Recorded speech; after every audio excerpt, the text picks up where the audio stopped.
Iran અને America વચ્ચે યુદ્ધ વિરામ થતાં જ આખી દુનિયાની નજર હોર્મુઝના જળમાર્ગ પર ટકેલી છે.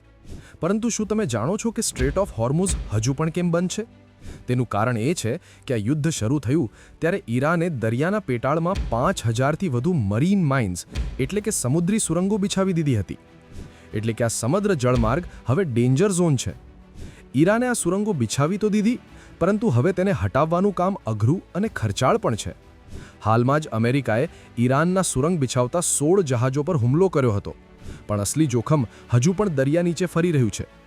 ચાલો જાણીએ આ ડેન્જર ઝોનની સંપૂર્ણ હકીકત.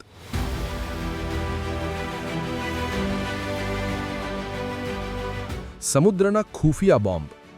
સૌથી પહેલા એ સમજો કે મરીન માઇન્સ છે શું. આ પાણીની અંદર છુપાયેલા એવા વિસ્ફોટકો છે જે કોઈ પણ હલનચલન વગર મહિનાઓ સુધી પડ્યા રહે છે. ઈરાન પાસે મહામ 3 અને મહામ 7 જેવી આધુનિક સુરંગો છે. તેમાં 3 પ્રકારના ખતરા છે.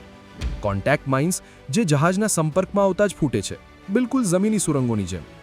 મેગ્નેટિક માઇન્સ, જે જહાજના લોખંડ તરફ ખેંચાઈને ફૂટે છે.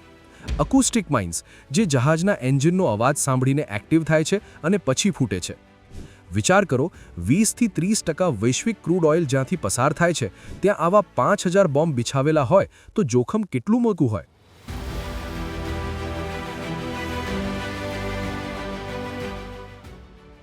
કે આધુનિક ટેકનોલોજીના જમાનામાં સુરંગો હટાવતા કેટલો સમય લાગે? તો સમજી લો કે અસલી પડકાર આ જ છે.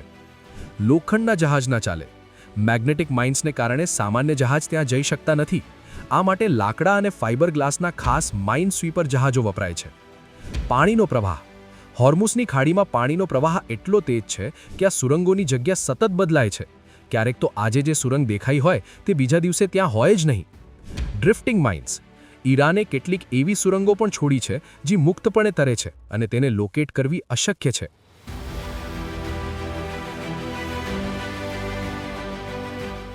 આ સુરંગોને હટાવવા માટે 3 પદ્ધતિ છે. 1. માઇન સ્વીપર જહાજ. આ એક પ્રકારના વોરશિપ જ છે, જેની પાછળ એક ખાસ પ્રકારની જાળ હોય છે જે સુરંગોના વાયર કાપવા સક્ષમ છે. વાયર કપાયા પછી સુરંગ ઉપર આવે છે અને પછી તેને ફાયર કરીને નષ્ટ કરાય છે. Underwater drones.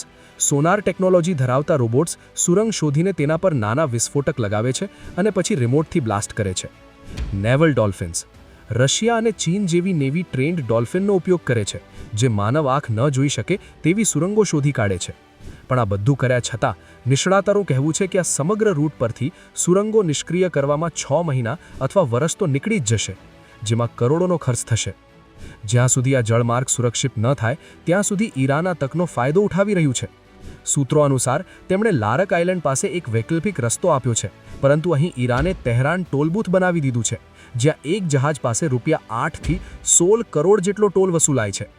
હવે હોર્મુઝ જળમાર્ગની એક સુરંગ શોધાઈ નહીં જાય ત્યાં સુધી શિપિંગ ઇન્સ્યોરન્સ પણ 4 થી 6 ગણું મોંઘું રહેશે. આ સ્થિતિમાં ક્રૂડ ઓઇલના ભાવમાં રાહત મળવી પણ મુશ્કેલ છે. હાલ ક્રૂડનો ભાવ $127 પ્રતિ બેરલની સપાટીએ પહોંચ્યો છે. ત્યારે આંતરરાષ્ટ્રીય રાજનીતિ અને દરિયાઈ સુરંગોની આ જાળમાં અત્યારે સામાન્ય માણસ પીસાઈ રહ્યો છે. શું તમને લાગે છે કે દુનિયા પાસે આનો કોઈ કાયમી ઉકેલ છે? કોમેન્ટમાં જણાવો અને આ વિડીયોને શેર કરો જેથી વધુમાં વધુ લોકો સુધી આ રસપ્રદ માહિતી પહોંચે.